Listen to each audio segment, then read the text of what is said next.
This us. The new escalation is that the Israelis attacked the Iranian nuclear facility in Natanz in Isfahan in Iran.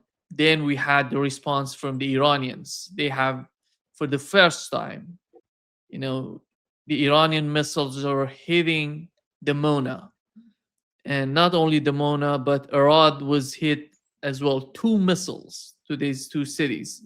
In the Mona is so important because one of the most protected cities in Israel, and they have everything there to defend the city because of the importance, of course, because nuclear power plant is there, and their main, you know, source of nuclear. And I would assume, I think that the nuclear bombs and nuclear weapons are there as well. But a single missile was fired and could hit the target, that Iranians sending a sign to Israelis that whenever they want, they can hit the target in Israel. How do you see the escalations that is happening? Donald Trump is part of it. He said 48 hours to Iranians to open up the Strait of Hormuz. That's another thing. But starting with these attacks, Israeli attack on nuclear sites in Iran, then Iranian response. Your understanding of that? Well, first of all, that I would say is Trump and Israel playing good cop, bad cop. Because you have Israel strikes the Sepulchre gas fields, strikes nuclear power plant, and then Trump's like, "Oh, I've told them not to do that. They're not going to do that again. Iran, don't react to it." Is basically what he's saying.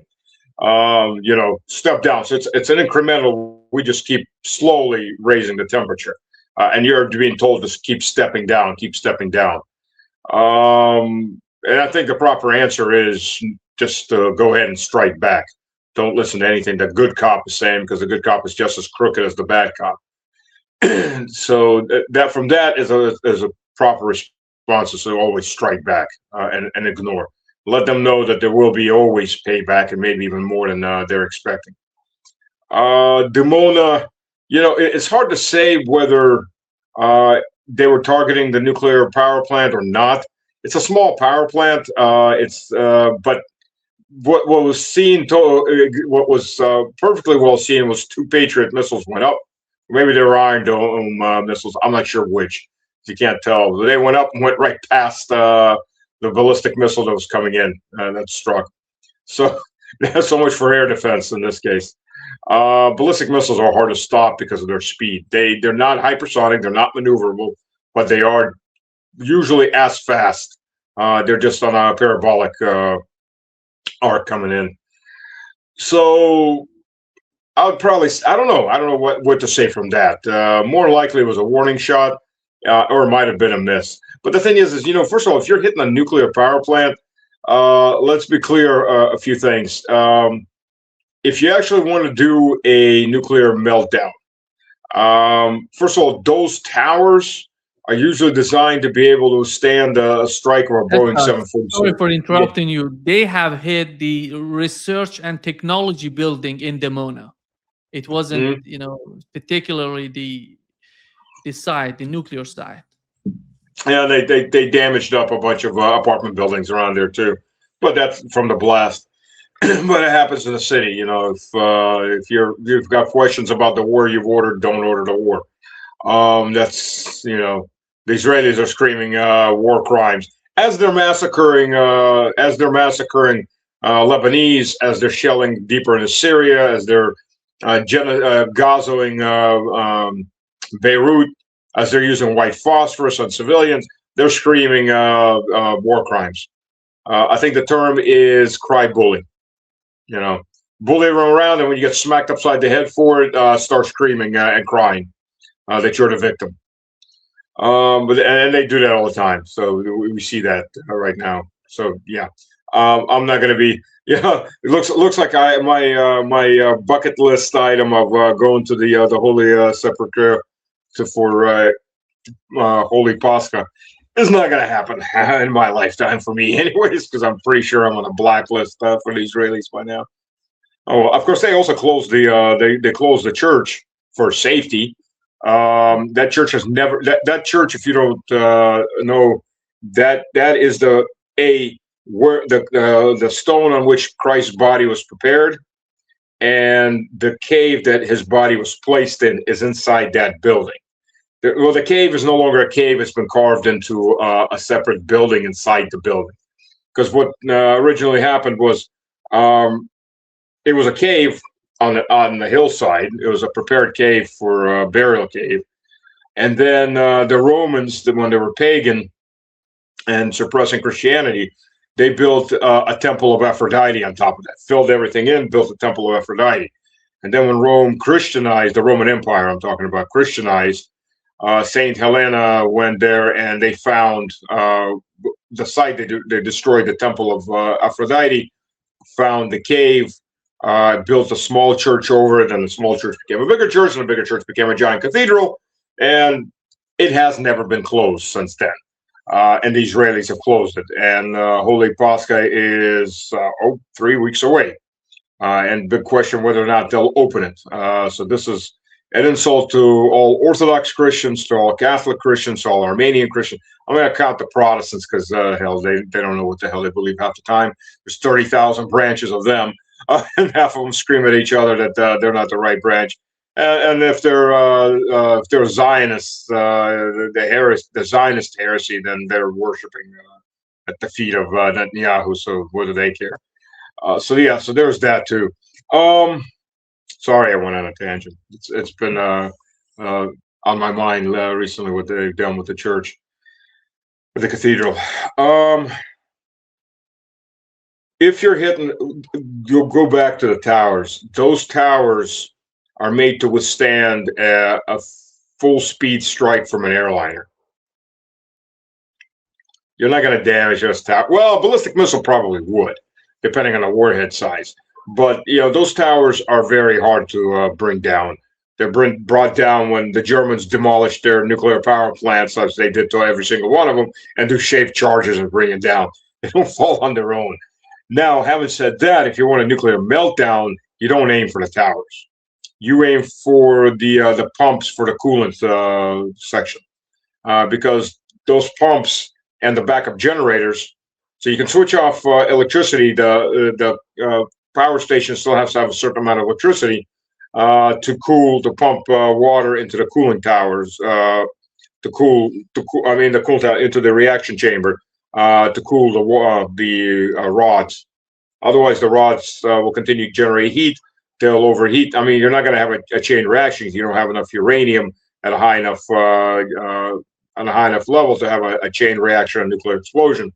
But what you will have is the rods will keep increasing in heat. They will start to melt. The water that's in there already will explode into a preliminary steam explosion. And usually, the way these things are built, there's a big reservoir of water underneath it. And this water is radioactive water to begin with. So steam goes up as radioactive steam. There's big reservoirs of water underneath it. That's part of this whole system that's also radioactive. And if the core melts down through the base and hits that water, it will instantly create a gigantic steam explosion. And then radioactive steam goes up into the atmosphere. And well, Chernobyl didn't actually have the big explosion. It only had the preliminary steam explosion for the water that was in there, because 3 guys went underneath the Chernobyl power. There's actually 3 power plants in Chernobyl, 3 blocks. 2 of them are still working. 2 of those blocks have been working to this day. One of them blew up. One of them melted down. So, and that was Fukushima had, I think, 3 blocks go off. Much worse. And these guys, they went underneath and they drained the water out. They drained the radioactive water out. I don't know where they drained it. So when it actually melted through, it came into that lower chambers and there was nothing there. So it didn't have a steam explosion. And even with just the preliminary steam explosion in the cloud that formed, the radioactive cloud, for about a decade, Scottish herders were told not to go up into the mountains to feed their their flocks, because that's still radiation up there. And the good thing about being in a wet climate, any radioactive fallout is going to get washed away. Steadily, rain cycle, it'll wash away. Some will get in the food chain, of course, but even that will filter out eventually, and it'll wash away into the ocean where it's diluted by insane amounts of water volume. And that's with just the preliminary. So I mean that's a kind of that's the kind of biological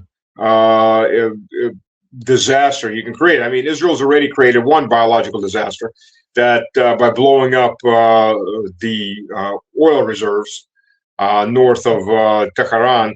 That cloud, I mean, it didn't just hit Tehran and didn't just affect 9 million people there, plus the people in northeastern Iran. That cloud went up into Central Asia. That I don't think it reached Russia, but it got into Kazakhstan, southern portion of Kazakhstan. So it hit Uzbekistan, Turkmenistan, Tajikistan, went into Kyrgyzstan, went into Pakistan, Afghanistan, and into India, and possibly even hit the edge of China. So right off the bat, just for that, all those people, if Israel survives as an entity and it's backstop America that pays for it, they need to be sued just for the damages that they caused, the ecological damage they caused to those countries, and possibly with the livestock, crops, and so on. But if it's a nuclear power plant that goes off, Dimona is about 120 kilometers south of Jerusalem. It probably wouldn't go up into Jerusalem because it'll probably blow out towards sea right into Ashkelon and right into Tel Aviv. And straight towards Cyprus and southern Turkey. Now, if Iran's is destroyed, that will probably, depending which way the wind, the trade winds are blowing this time of year, that'll probably go northwest into Iraq, Kuwait, northern Saudi Arabia, into those areas. So, yeah, I mean, we're not talking something that's going to be limited to just one country in either case. We're talking about major disaster areas. How much of a fallout? People living in it's also questionable. There are about 10,000 people living in Chernobyl exclusion zone, and they've been living there. A lot of people just didn't leave. Now they don't live inside of Chernobyl, the actual city there. Though the radiation's pretty low when you're at the edge of the city because the big building blocks are just absorbents. But when you get toward the intersection, then moss builds up radiation. There's the Geiger counters start going off, and the rad count goes up pretty quickly. But when you're further out, the human body can adapt to those levels of radiation. It may cause cancer, may not. My uncle, he was building nuclear facilities for the Soviet Union. He died. His whole team died of cancer. He died of cancer too, stomach cancer. Of course, he was 79 when he died of stomach cancer. And his older brother, they were using soil for gardening because they were also military engineers. They set up a garden, not realizing that they were using radioactive soil. He also died of stomach cancer. Of course, he was 84 when he died of stomach cancer. So, it gets into questionable what's the lethal dosage. Did the cancer come from the radiation? Maybe. But when you're living, 79 to 84 years old, you've pretty much are at the end of your life, regardless of but if you're point blank in that area, yeah, you're going to get a high dose of radiation that can cause a lot of damage. So there's that. But now Trump is threatening, and this is just to add on before. That was Trump with Israel playing good cop, bad cop. Then Trump comes out and says, "Hey, Europe, come over here. We don't need the Straits of Hormuz. You need the Straits of Hormuz. There's no problem. They're all defeated. You can just come through. It's not much of a job." Well, then why doesn't the U.S. Navy do it? And then within like 2 hours, he's screaming, you got 48 hours to surrender, basically, open the Straits of Hormuz, or I'm going to destroy everything in your country. To which Iran said, "Oh, fine, we'll do the same thing to Israel and to Jordan and to all of your allies until there's nothing left." Whether Trump carries that out or not, the impression he's leaving anyway, for anybody who's not just a diehard fanatic of Trump, is this is not a man that is rational, that is a guy that is emotionally disturbed. He is all over the place. And, maybe it's time for the 25th Amendment. Yeah. In case anybody doesn't know that, that's an amendment that allows you to remove a sitting president for physical or mental deficiencies. Yeah. I think they don't understand that the Iranian power plants, or let's say power grid, is not something that you can hit one of the most important one that the whole country would go black, and that's not going to happen, because it's Yep. somehow they're designed to recover each other. If some part of the other part would take the you know they go and provide the zone that was hit is going to, because it's the north, the south, the east and the west and the center, they are all connected. If one goes out and the other, from the south, from the east, from the west, they are all connected, they're going to come to the system and they're going to reproduce it, and it's not going That's to be actually, so easy to do that. Nima, that's actually bad. That's not actually good. And I'll tell you why. Because you'll have a cascading effect. This is what happened in the U.S. when the entire northeast of the U.S. went out, because one Canadian, which was also part of the grid, generator blew. And that put the load onto the next generators or electric stations. And when one more blew, and it just becomes a cascading effect, one after the other. You have to in time cut off portions of that grid, or it's going to cascade down and hit all the others. The best thing is actually if each one of those zones was separate from each other. That's the most safest, where if you took out the center, it didn't affect anybody else. It just affected that one. Redundancies in power generation is good if you. But even then, I mean, like I said, one Canadian power station went out. Spain had the same thing just recently. Spain and Portugal basically started with one or two power stations going out, and it took out the entire eastern portion of the the western portion of the Iberian Peninsula. So that's actually I've been talking to people about it. That the theory now is it's better to disconnect them, just have localized grids. That gives you better. That gives you more protection. But the Americans are going to just hit one. They're going to go after everything. Of course, they're going to get Iran's going to hit everything back. And as we see with Ukraine, of course, Ukraine is getting a lot of transformers brought in from Europe, to the point where they're running out. First, it depends what you hit. Second, it depends how you hit it. And yes, that can be brought back on, obviously. When you're hitting transformer networks, there's the regular blocks they're actually glass. The transformers are glass and steel, plus the metallic ends and ceramic portions that stand in rows. Those get mass produced. The first big block of transformer, these things for big power station, they can be 3 stories high. They're handmade, basically. The whole world produces maybe like 1,200 of them worldwide. The U.S. produces about 400 or 500, and they're usually produced per project. So they're either to replace existing ones or for a new electric station. So there's less than 1,200 a year produced globally, and they're very expensive. They're huge, and those things are hard to replace for obvious reasons. That's one of the things that happens in Ukraine is once you hit one of those, that even if you bring in from somebody else, it's limited how many quantities you have. It's one of those very niche industries globally. Maybe it's not even 1,200. I think it might be a lot lower, because I think Russia produces about 120 a year on average. U.S. is somewhere around the same, a bit higher, in China. But if you hit that in likewise, if you hit it for Saudi Arabia, if you hit it for Qatar, or any of these others, they're going to have the same problems, and maybe more so, getting equipment to them. Iran has a deep rear. It's called Russia and China. Those Saudi countries don't have a deep rear. And unless their deep rear is so deep, it's called the United States, and then we'll see about that too. Their logistics are much worse for any kind of replacement.